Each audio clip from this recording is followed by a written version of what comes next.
Good morning, Suprabhatam. आप देख रहे हैं हमारा यूट्यूब चैनल मनोहर वाणी। आज के इस वीडियो में मैं आप लोगों को हिंदी पाठ्य पुस्तक क्षितिज भाग 2 के गद्य खंड के अंतर्गत पाठ 12 का दूसरा पाठ पढ़ाने जा रहा हूँ। पिछले वीडियो में आप लोगों ने पढ़ा कि लखनऊ के नवाब साहब ने खीरा को खाने के लिए बहुत अच्छी तरह से तैयारी की और जब तैयारी हो गई तो पास में बैठे लेखक को भी खीरा खाने के लिए आमंत्रित किया, किंतु लेखक ने खीरा खाने से इनकार कर दिया। वे दोबारा आग्रह करते हैं, किंतु एक बार लेखक ने मना कर दिया है, इसलिए वे अपना आत्मसम्मान निभाना चाहते हैं। नवाब साहब के बार बार आग्रह किए जाने पर भी उनके आग्रह को वे ठुकरा देते हैं। नवाब साहब ने फिर एक बार हमारी ओर देख लिया। बल्लाह शौक कीजिए, लखनऊ का बालम खीरा है। बालम खीरा के बारे में मैंने पिछली वीडियो में बताया था कि यह खीरा की एक प्रजाति है जो बहुत ही उत्तम नस्ल का होता है, बहुत ही कोमल होता है। वही खीरा नवाब साहब ने खरीदा था और लेखक को भी खाने के लिए कह रहे हैं। नमक मिर्च छिड़क दिए जाने से ताजे खीरे की पनियाती फाके देखकर पानी मुंह में जरूर आ रहा था। लेखक कह रहा है कि इतनी सावधानी से, इतनी बारीकी से खीरा को नवाब साहब ने काटा, उस पर नमक छिड़का, उस पर मिर्च का पाउडर छिड़का। उसे देख करके लेखक के मुंह में भी पानी आ रहा था, यानी लालच हो रहा था, खाने का जी कर रहा था, किंतु इनकार कर चुके थे। एक बार चूंकि वे इनकार कर चुके थे, नहीं खाने के लिए कह दिए थे, इसलिए आत्मसम्मान निभाना ही उचित समझा। उन्होंने अपना आत्मसम्मान निभाना उचित समझा कि यदि एक बार नहीं कह दिए हैं और दोबारा कहने पर खा लेते हैं तो ये अच्छी बात नहीं होगी। तो उत्तर इन्होंने दिया, शुक्रिया, इस वक्त तलब महसूस नहीं हो रही है। जबकि खीरा खाने का मन कर रहा है, मुंह में पानी आ रहा है देख करके, लेकिन इन्होंने बनावटी भाव से कहा कि शुक्रिया, इस वक्त तलब महसूस नहीं हो रही है, मतलब इस समय खाने की इच्छा नहीं है। मैदा भी जरा कमजोर है। मैदा का मतलब पाचन शक्ति, पाचन शक्ति भी कमजोर है कि वाला शौक फरमाए, यानी आप ही खाएं, मुझे इस समय खीरा खाने का मन नहीं कर रहा है। नवाब साहब ने सतृष्ण आंख से नमक मिर्च के संयोग से चमकती खीरे की फांक की ओर देखा। नवाब साहब ने सतृष्ण आंख से, यानी प्यास भरी आंख से, प्यास भरी निगाह से खीरे की फांक की ओर देखा। खिड़की के बाहर देखकर दीर्घ निश्वास लिया। इसके बाद खिड़की से बाहर देखा और लंबी सांस ली। दीर्घ निश्वास मतलब लंबी सांस ली। खीरे की एक फांक उठाकर ओठों तक ले गए। फांक को सूंघा, स्वाद के आनंद में पलकें मूंद गई। खीरे की फांक को ओठ के पास ले गए। वे उसे मुंह में अंदर नहीं किए, केवल ओठ के पास सटाए और जैसे कि उनको पूरा स्वाद मिल गया हो, उन्होंने आंखें बंद कर ली, माने इस तरह का भाव दिखाए जैसे कि उन्हें खाने का स्वाद मिल रहा हो। मुंह में भर आए पानी का घूंट गले से उतर गया। खीरा तो उन्होंने नहीं खाया, केवल ओठ के पास फांक को ले गए। इसके बाद उनके मुंह में जो पानी भर आया उसी पानी को वे गले से नीचे उतार लिए। तब नवाब साहब ने फांक को खिड़की से बाहर छोड़ दिया। इसके बाद क्या किया कि खीरे की फांक को खिड़की के बाहर से फेंक दिया। नवाब साहब खीरे की फांक को नाक के पास ले जाकर वासना से रसास्वादन कर खिड़की के बाहर फेंकते गए। इसी तरह से खीरे के जितने भी फांक किए गए थे उन सभी फांक के साथ यही किया, यानी सभी फांक को ओठ के पास ले गए और उसे सूंघकर खिड़की से बाहर फेंक दिए। एक भी टुकड़ा को, एक भी फांक को उन्होंने चबाकर खाया नहीं। ये दिखावा बस ऐसा कर रहे हैं। वे दरअसल दिखाना चाहते हैं कि नवाब खीरा खाता नहीं है। खीरा तो आम लोग खाते हैं, साधारण लोग खीरा को कचर कचर कर खाते हैं और वे इस भावना से खाते हैं कि हम खीरा खाकर मोटे हो जाएंगे, जबकि नवाबों का सोच कुछ और होता है। नवाब खीरा खाता नहीं है, केवल उसका स्वाद लेकर के फेंक देता है।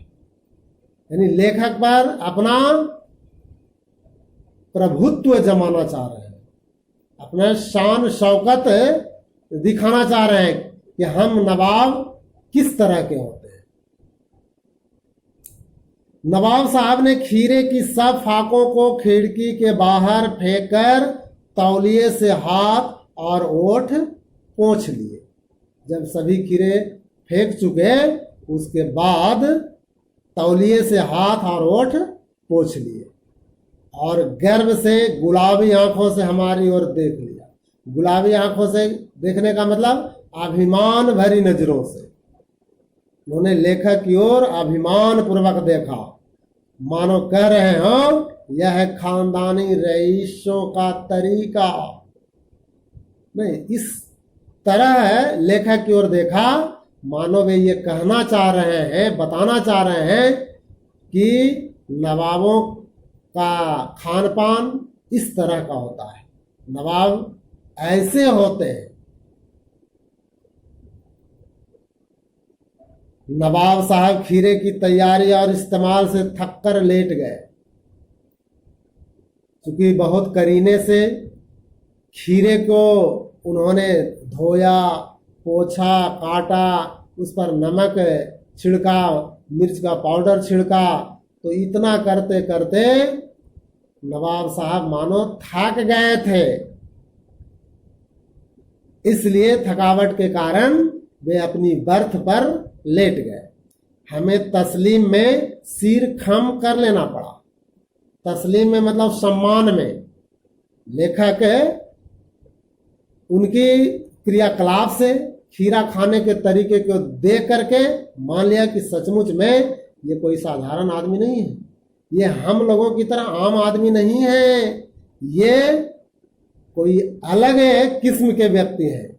सही में ये नवाब हैं, इन्हें सम्मान देना चाहिए। इसलिए लेखक उनके सम्मान में अपने सिर को झुका लिया, यानी मान लिया कि सही में नवाब हैं।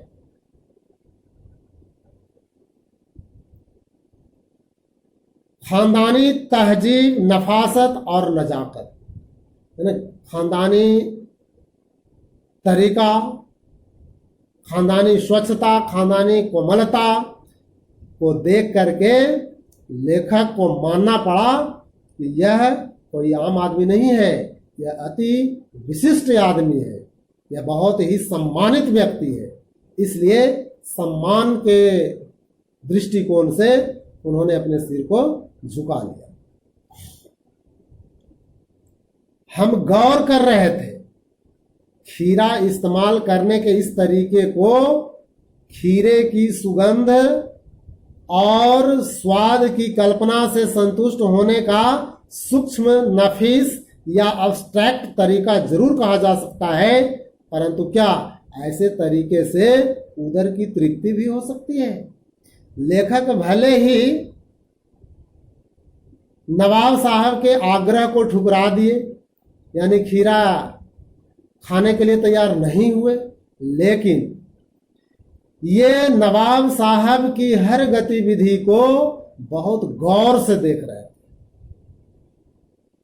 ये उनके क्रियाकलापों को देखकर सोचते हैं कि क्या जिस तरह से यह व्यक्ति कर रहा है, सचमुच में ऐसा करने से उदर तृप्ति हो सकती है? उदर तृप्ति मतलब पेट भर सकता है? ऐसा तो संभव नहीं है कि केवल खाना को ओठ के पास ले जाए और बाहर फेंक दे और इससे पेट भर जाए। यह तो संभव नहीं है, यह तो केवल दिखावा है। नवाब साहब की ओर से भरे पेट के ऊंचे डकार का शब्द सुनाई दिया।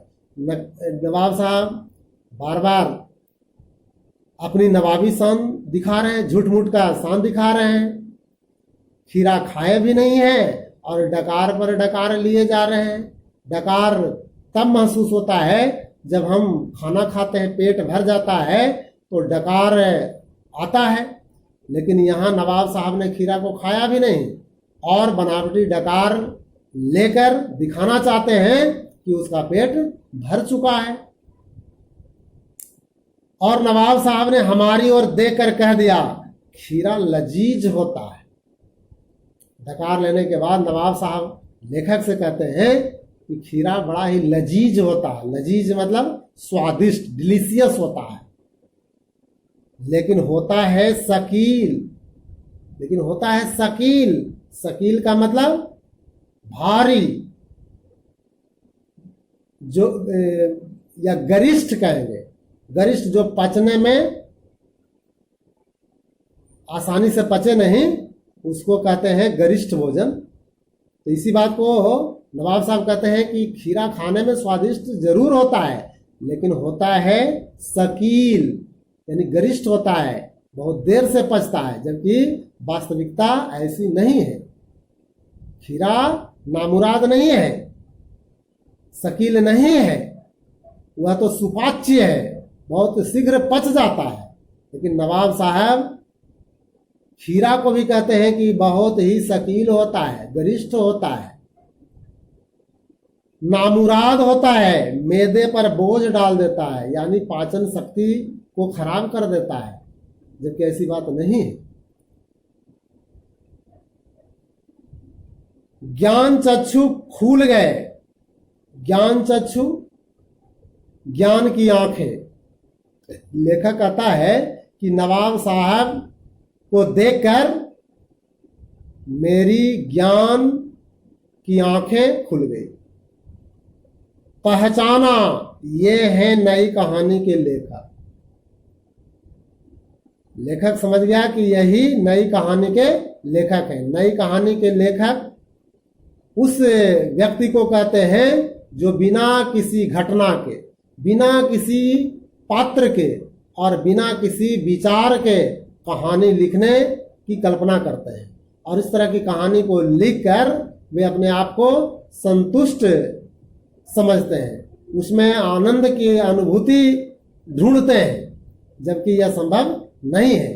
तो जिस तरह से नई कहानी के लेखक बिना घटना, बिना पात्र और बिना विचार के कहानी लिखने की कोशिश करते हैं, उसकी कल्पना करते हैं, ठीक उसी प्रकार नवाब साहब बिना कुछ खाए, बिना कुछ पिए, पेट भर जाने का नाटक कर रहे हैं। इसलिए लेखक ने इन दोनों पर व्यंग्य किया है। खीरे की सुगंध और स्वाद की कल्पना से पेट भर जाने का डकार आ सकता है, तो बिना विचार, घटना और पात्रों के लेखक की इच्छा मात्र से नई कहानी क्यों नहीं बन सकती? यानी लेखक यहाँ व्यंग कर रहा है कि जब बिना खाए बिना कुछ पिए डकार आ सकता है, पेट भर सकता है, तो बिना घटना, बिना पात्र और बिना विचार के कहानी क्यों नहीं लिखी जा सकती है, यानी लिखी जा सकती है। तो आज के इस वीडियो में बस इतना ही। फिर मिलेंगे। धन्यवाद। शुभम भवतु। अद्य दिवसम्।